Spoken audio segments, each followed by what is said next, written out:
Banyak orang berpikir pindah tempat berarti hidup akan lebih baik dan memulai hari yang baru bakal lebih menyenangkan. Tapi gimana kalau yang berubah cuma alamatnya doang dan masalah hidup tetap ikut pindah? Kayak keluarga satu ini yang berharap bisa jadi kaya pas pindah negara, tapi malah sama-sama aja nasibnya. Justru yang berubah pandangan mereka tentang hidup adalah salah satu anggota keluarganya sendiri. Inilah kisah keluarga kecil yang bertahan di antara mimpi dan kenyataan dalam film Minari.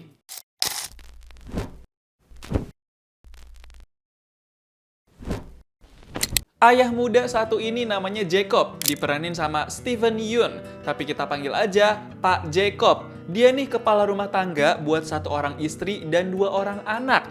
Nah, kalau ini istrinya Pak Jacob, namanya Monica, diperanin sama Han Yeri, tapi kita panggil aja Bu Monik. Pak Jacob sekeluarga baru pindah ke sebuah pedesaan di Amerika buat membangun hari baru dan mencoba mengejar mimpi mereka. Tapi pas sampai Amerika, ternyata rumah baru mereka itu terpencil banget dan bentukannya kayak rumah truk, bukan rumah yang nempel ke tanah.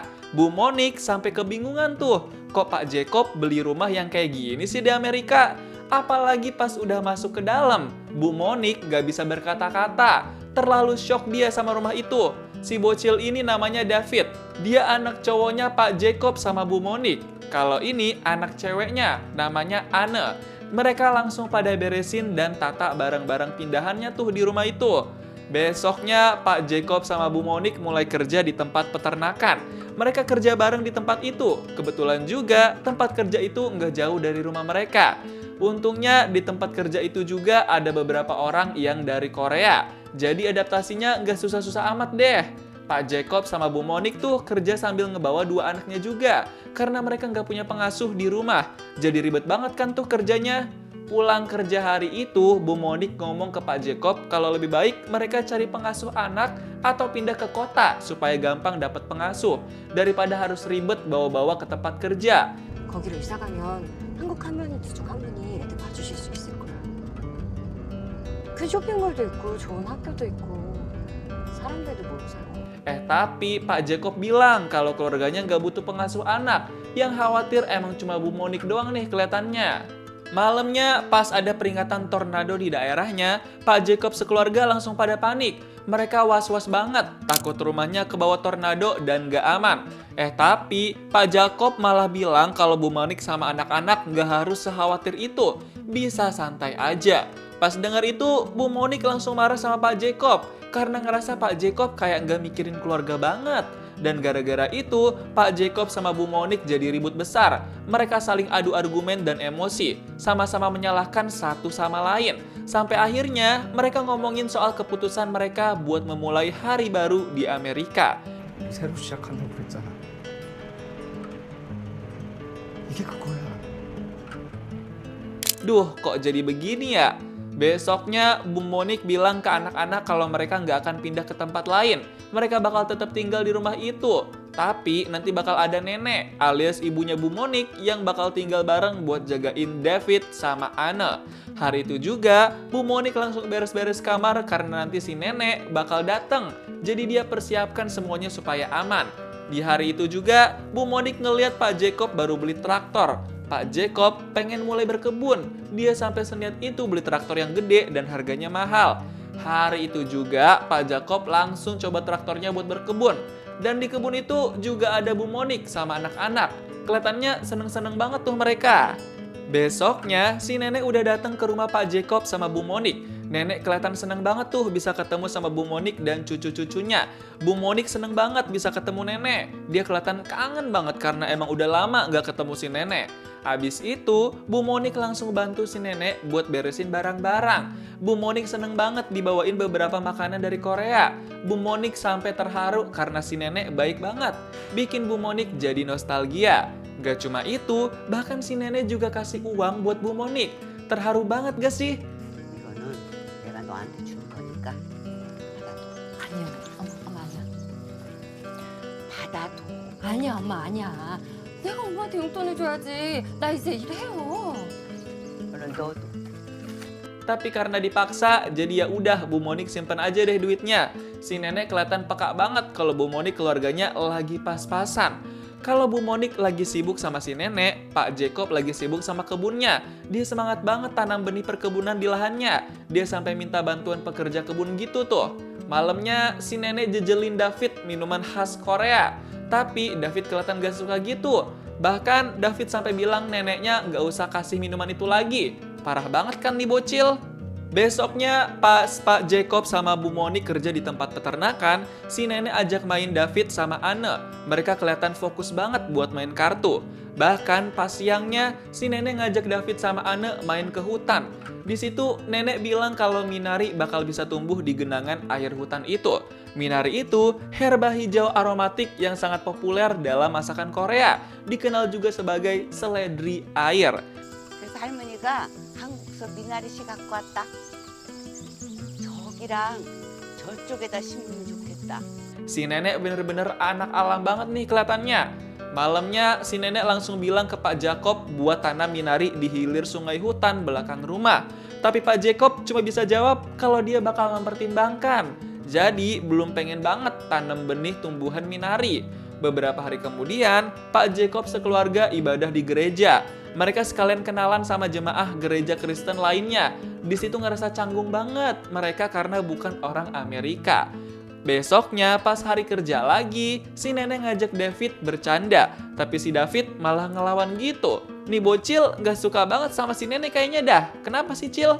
Karena sebel dan gak suka sama si nenek, David iseng kasih si nenek minuman dari air pipisnya. Bener-bener bader banget kan nih bocil? Pas si nenek minum itu, David langsung ngibrit lari keluar. Bader banget emang nih bocil ya?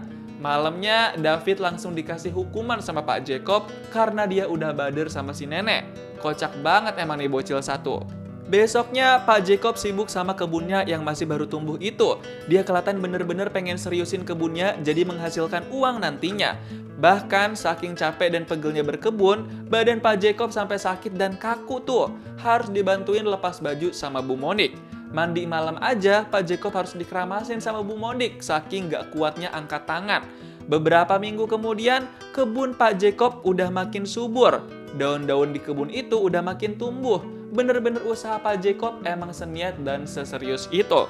Beberapa hari kemudian, Pak Jacob udah dapat pesanan kayu dan tanaman. Tapi tiba-tiba orang yang pesan itu ngebatalin secara sepihak. Padahal Pak Jacob udah siap mau kirim kayu dan tanamannya. Kesel dong dia, sampai akhirnya Pak Jacob marah-marah sendiri karena dia juga sebenarnya lagi butuh banget duit. I'm still paying for water. So take it. Oh, it's okay. It's gonna be alright. I have to go to work. Okay? Abis itu, Pak Jacob langsung berangkat ke tempat peternakan karena udah terlambat buat kerja. Kalau Pak Jacob fokus berkebun dan kerja di peternakan, si nenek fokus di tumbuhan minarinya. Dia beneran tanam minari dan udah banyak yang tumbuh subur deket hilir sungai hutan belakang rumah. Besoknya, si nenek bilang ke Pak Jacob sama Bu Monik kalau air di rumah mati, udah nggak bisa nyala lagi. Pak David bilang kalau dia bakal ngecek pipa airnya. Padahal sebenarnya mereka udah nggak punya pasokan air tambahan karena udah nggak ada duit buat beli air. Dan semua air udah dipakai buat kebun Pak Jacob. Bu Monik sampai mikir buat minjem duit ke bank supaya bisa beli pasokan air bersih. 은행에서 대출 또 받겠지 뭐. Tapi habis itu, Bu Monik coba ngeyakinin nenek kalau keluarganya bakal baik-baik aja dan bisa dapat solusi dari segala masalah. Jadi si nenek nggak perlu khawatir. Suatu pagi pas baru bangun tidur, David sama Anne kaget ngeliat si nenek tergeletak di bawah kasur dan ngompol. Mereka tanya dong si nenek kenapa? Tapi si nenek nggak bisa jawab. Dia malah cuma bersuara doang. Tapi ngomongnya nggak jelas. David sama Anne nggak ngerti apa yang dimaksud si nenek.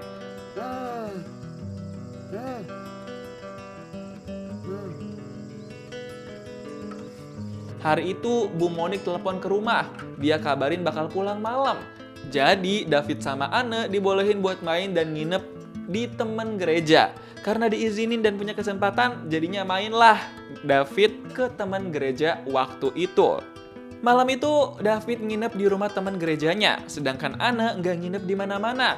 Dia tetap di rumah. Di samping itu, Bu Monik harus ngerawat si nenek di rumah sakit. Karena si nenek ternyata jatuh sakit dan harus dirawat. Duh, jadi kacau gini ya sekeluarga. Sedangkan Pak Jacob lagi stres banget pikirin nasib ekonomi keluarganya.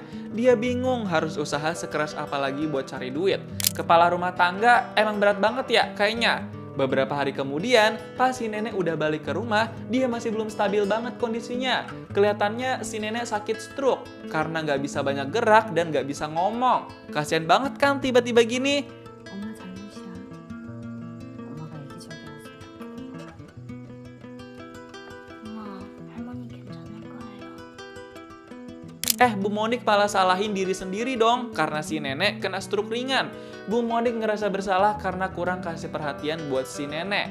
Beberapa hari kemudian, Pak Jacob mulai panen sayur-sayuran di kebunnya. Dan dia mau coba ngejual dan promosin itu ke distributor dan pasar-pasar di kota.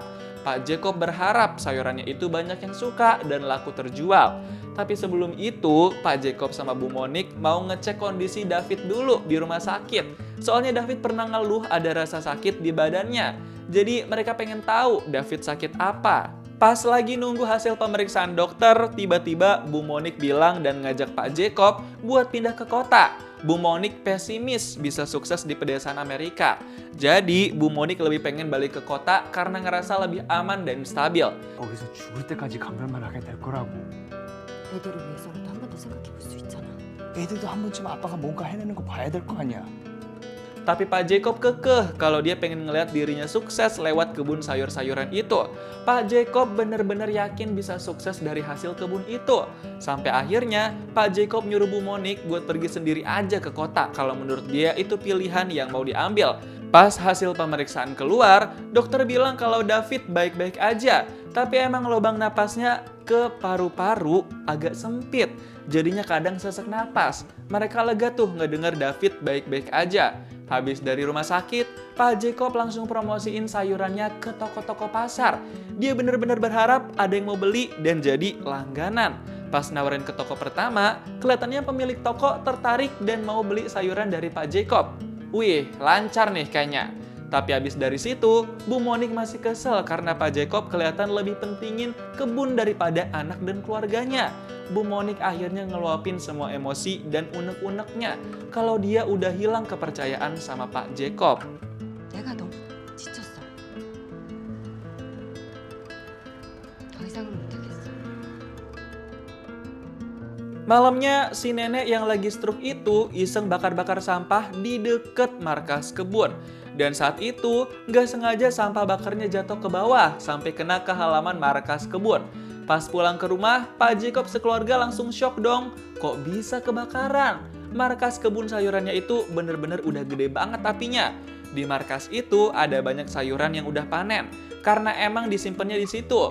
Dan di dalam itu semua udah kebakaran. Pak Jacob berusaha selamatin yang masih bisa ditolong. Bu Monik juga sampai ikut bantuin tuh. Mereka ngelakuin itu sampai sesek napas. Pak Jacob sama Bu Monik sampai batuk-batuk bareng tuh dan ngejauh saking gak kuatnya. Mereka berdua sama-sama syok dan pasrah karena api udah melahap semuanya. Tapi untungnya si nenek udah berhasil diselamatin sama anak-anak. Besoknya mereka semua langsung pada tepar dan tidur bareng di ruang tengah rumah. Bener-bener capek banget sama kejadian semalam. Beberapa hari kemudian, Pak Jacob dan keluarga hidup normal lagi di desa itu. Pak Jacob juga baru ngeliat tumbuhan minari yang ditanam sama si nenek. Minari itu ternyata tumbuh subur banget. Dan dari situ, Pak Jacob kepikiran buat menanam lebih dan menjual minari itu. Minari bukan film tentang kesuksesan. Ini film tentang bertahan, tentang keluarga kecil yang gak punya banyak pilihan, dan tentang mimpi yang harus disesuaikan dengan cinta. Film ini mengajarkan kita hidup gak selalu tumbuh seperti yang kita rencanakan, tapi harapan bisa tumbuh di mana aja, seperti Minari. Gimana nih pendapat kamu tentang film Minari? Coba tulis di kolom komentar dan kasih tahu kamu mau diceritain alur film apa selanjutnya.